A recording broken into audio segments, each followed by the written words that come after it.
नाही. तर आता आपली चर्चा आहे आपण रोज तुम्हाला शिकवलं आहे ना अरिहंतांचे गुण किती 46. थांबा दाखवतो बघा. अरिहंतांचे गुण किती 46. हे पुढचं वाचू नका, हे चुकलंय बरं का, हे तर बघू नका, हे नाही येते. हां म्हणून म्हणलं ते 8 प्रातिहार्य आहेत पण हे नाही आहे 12 सभा नाही आहे. तिथं काय येणार आहे 4 चतुष्टय. ते श्वेतांबराचा प्रभाव आहे ना तिथं, त्यामुळं ठीक आहे. मग काय सांगितलं अरिहंतांचे काय आहेत 46 गुण आहे का नाही. मग 46 गुण समजतात का, कुठले कुठले तर आपण बघूया हळूहळू. ठीक आहे. सिद्धांचे 8 गुण, ते तर आपण परवा पण घटवलेले आहेत. 8 कर्मांच्या अभावात झालेले 8 गुण लक्षात ठेवा. आचार्य परमेष्ठींचे दिसतं ना सगळ्यांना, शेवटपर्यंत दिसतंय का 36 आहे ना. त्यानंतर उपाध्याय परमेष्ठींचे 25, साधू परमेष्ठींचे 28 गुण. हे कथन सामान्य झालं. आता विशेष बघा आहे ना. आता पहिल्यांदा बघूया आपण अरिहंतांचे 46 जे गुण आहेत ते कुठले कुठले आहेत आहे ना. अरिहंतांचे 46 गुण कुठले कुठले आहे ना, तर सांगा कुठले कुठले आहेत. जन्माचे 10 अतिशय, केवल ज्ञानाचे 10 अतिशय आणि देवकृत 14 अतिशय. किती झाले 34. 8 प्रातिहार्य ठीक आहे ना आणि 4 चतुष्टय. किती झाले समजलं का नाही, झालं का नाही प्रीतिका की अहो ते श्वेतांबर आहे ते, त्यांचं काय कॅल्क्युलेशन करायचं आपल्याला माहीत नाही.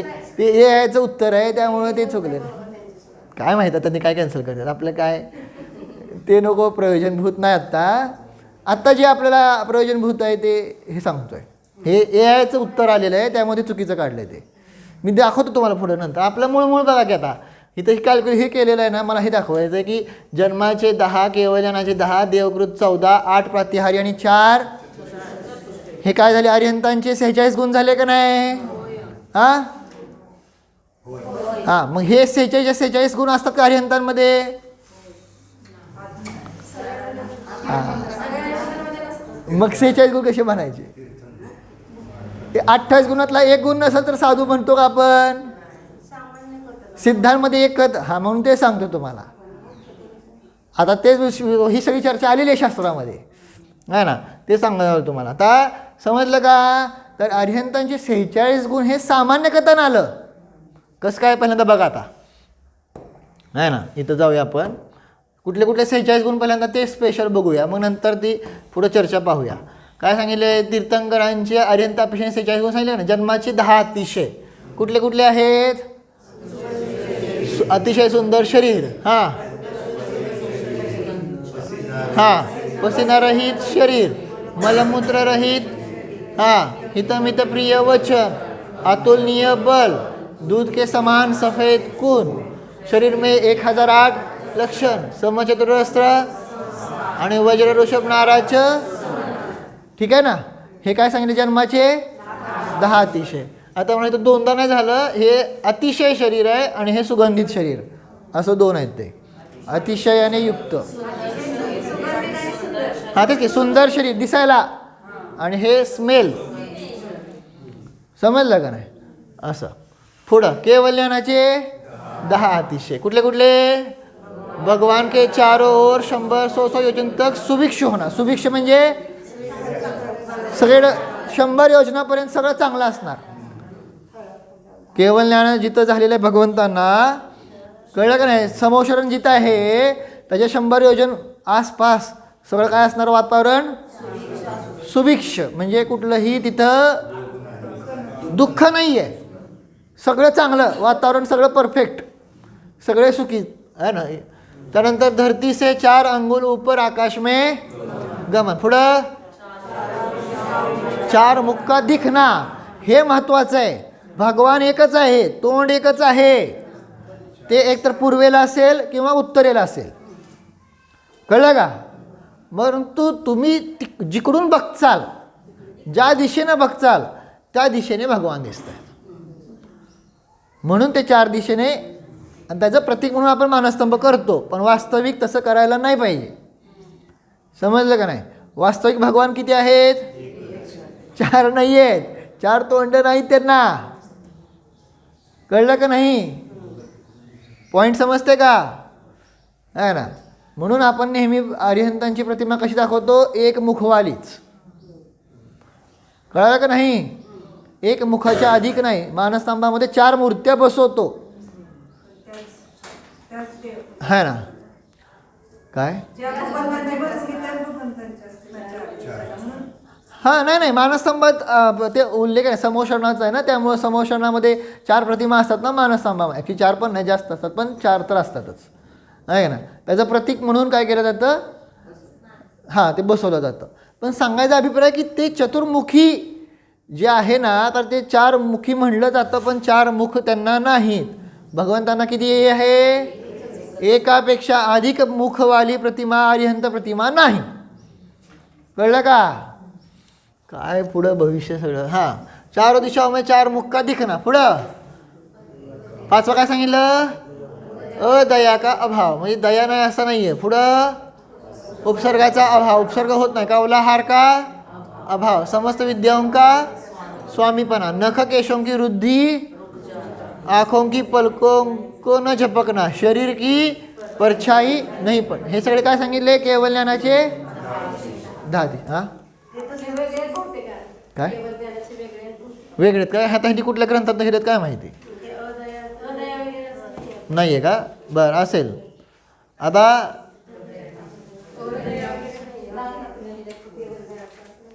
असेल 2 ग्रंथामध्ये काय, आता मला बघायला लागेल. देवकृत 14 अतिशय. पुढं काय सांगितले बघा, कुठले कुठले? दिव्यध्वनी का अर्धमागधी भाषा रूप परिणमन, प्राणी मात्र में प्रेम का संचार, सभी दिशाओं का धूल आदि से रहित निर्मल होना, मेघ आदि से निर्मल आकाश, 6 ऋतुओं के फल फूलों का एक ही समय में फलना फूलना, पृथ्वी का दर्पण के समान निर्मल, स्वच्छ झाली सगळी पृथ्वी. काय घाण कचरा कुठं काय नाही वगैरे. चलते समय चरणों के नीचे स्वर्ण कमल की रचना होना, आकाश में सर्वत्र जय घोष होना, मंद मंद सुगंधी वायु का बहना, आकाश से सुगंधित जल की मंद मंद वृष्टी. कळलं का? पृथ्वी का कंकड़ कंटक रहित होना, है ना. पृथ्वीमध्ये है ना कुठंही दगड काटे नाही, समस्त प्राणियों का आनंदित होना, भगवान के आगे धर्मचक्र का प्रवर्तन होना, आणि 8 प्रातिहार्य सांगितलेत. अष्टमंगल द्रव्य, हां, छत्रचे वर्ग, हे सगळे काय 8 मंगलद्रव्यांका 7 राहिना. पुढं 8 प्रातिहार्य दिसतात ना सगळ्यांना, हां ना. आणि त्यांना खाली 4 चतुष्ट. हे सगळे आता तुम्ही बघून घ्या. हे थोडक्यात मला इथं सांगायचा अभिप्राय काय की हे सगळे 46 गुण अरिहंतांचे सांगितले, पण हे सामान्य कथन आहे. का सामान्य कथन आहे? हे तीर्थंकर पण कुठले सांगितले? भरत ऐरावत क्षेत्राचे जे तीर्थंकर आहेत ना, त्यांच्या अपेक्षेने सांगितलेले हे 46 गुण आहेत. विदेश क्षेत्रामधले ज्यांचे 5 कल्याणक होत नाहीत, ज्यांचे काय होत आहेत 2 किंवा 3 कल्याणक होतात, आहे का नाही, त्यांच्यामध्ये हे दिसून येतात का? जन्माच्या दिशेत तर नाहीत. देवकृत सुद्धा सगळे आहेत का? नाहीत. समजलं का नाही? आणि ते पॉईंट समजते काय म्हणतो तुम्हाला, आहे ना. अशा हां, म्हणजे आता ज्यांचे कसे आहेत 2 आणि 3 वगैरे होणार आहेत का नाही, सगळ्यांचं समोषण होत नाहीत ना. गंधकुटी आधी पण होते का नाही? आलं का नाही लक्षात? देव कुठं कुठं जाणार? सांगायचा अभिप्राय एवढाच आहे की सगळे होतील असा नियम नाही आहे. होत असतील नाही असं म्हणायचं नाही, परंतु सगळे होतील. मग लक्षण काय? हां, कळालं का? मग ॲक्च्युली लक्षण काय आहे? 46 गुण हे एक सामान्य कळतं. वास्तविक जर बघितलं तर अरिहंतांचे 4 गुण जे अनंत चतुष्टय आहेत का नाही, हे बरोबर लक्षण आहे. मग ते सगळ्या केवलींमध्ये जातं, सगळ्या 13व्या गुणस्थानवरती मध्ये जातं. कळलं का नाही? म्हणून अरिहंतांचे 4 गुण हे काय झालं, त्याचं मुख्य लक्षण झालं. आलं का नाही लक्षात? आता तसंच सिद्ध ह्याचं जाऊ दे पुढं. साधू परमेष्ठी. साधू परमेष्ठींचे काय सांगितलेले आहेत? 28 मूलगुण सांगितले का नाही? कुठले कुठले? 5 महाव्रत, 5 समिती, 5 इंद्रिय विजय, 6 आवश्यक आणि 7 विशेष गुण. कुठले कुठले?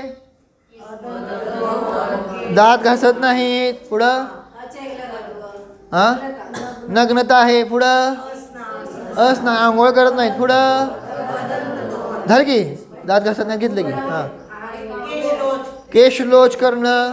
हां दिवसा उभा राहून एकदा आहार घेणं. हा आहे का नाही त्याच्यामध्ये? हे गुण 28 गुणात येतात का नाही? दिवसा उभा राहून एकदा आहार घेणं.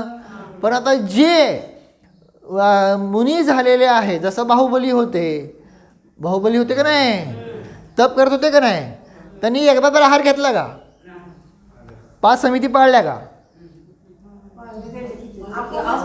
म्हणजे मला सांगायचा अभिप्राय काय आहे, उद्देश समजून घ्या आहे ना. हे का सांगायला लागलं तुम्हाला? विशेष कथन विकल्पाच्या भूमिकेमध्ये हे 28 मूलगुण पाळले गेले जातात आहे ना. पण हे 28 मूलगुणांचा उद्देश काय आहे?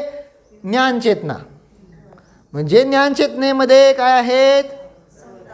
हां लीन राहत आहेत. त्यांच्यासाठी हे 28 मूलगुण सुद्धा काय करत नाही, तिथं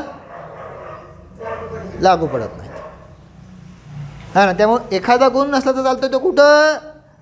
जे उत्तर गुणात नाही हो, जे काय सांगितले ज्ञानचेतनेमध्ये लीन आहेत. कळलं का नाही? मग ते लक्षण तिथं येतं. आणि पण विकल्पाच्या भूमिकेमध्ये हे 28 मूलगुण हां हां हां ते दिसून येत नाही ना. म्हणजे आता कोणी असं म्हणेल ना की ह्यांनी काय केलं नाही, हां 5 समिती झालं नाही, केशलोच केलाच नाही, 1 वर्ष झालं केस वाढले का नाही? 1 वर्षात काय वेली वाढल्या तेव्हा केस वाढत नाहीत काय? काय विचारतोय? हां मग केशलोच केला का नाही? तर ते निर्विकल्प अवस्थेची प्राप्ती करत होते का नाही? ज्ञानचेतनेमध्ये म्हणजे त्याचा प्रयत्न करत होते, पुरुषार्थ करत होते. भले झालं नाही तरीसुद्धा ते उत्कृष्ट कार्य करत होते. आणि त्याच्या पुढं हे गुण नाही. पण जेव्हा विकल्पात येणार तेव्हा काय होणार? ह्याचं पालन होणारच. आणि हाच आधार घेऊन आपण ध्यान शिबिरामध्ये हे केलं. आणि जर म्हणतात आम्हाला नियम आहे काय, रोज स्वाध्याय केला पाहिजे, रोज काय केलं पाहिजे, हां पूजा केली पाहिजे वगैरे, हे असतात ना नियम. मग जेव्हा विकल्पाचे तुम्ही भूमिकेत आहात, जेव्हा रोजचं हे सगळे शुभाशुभ कार्य करताय, तेव्हा ते नियम पाळणं कंपल्सरी. परंतु त्याच्यापेक्षा उत्कृष्ट काम करता आहात, ज्ञानचेतनेत जाण्याचा प्रयत्न करत आहात, तेव्हा ते नियम काय होत नाही, ते लागू होतात. म्हणजे ते होऊन जातात तिथं. हां दोष लागत नाहीत. म्हणजे लक्षण कसं लावायचं समजलं का? हे सांगण्यासाठी हिथं हे सांगेल. कळलं का नाही? पॉईंट आहे ना. अशा प्रकारे ह्या सगळ्या इथं चर्चा आहेत. ह्याचा अर्थ तुम्ही विपरीत ग्रहण नाही करायचा.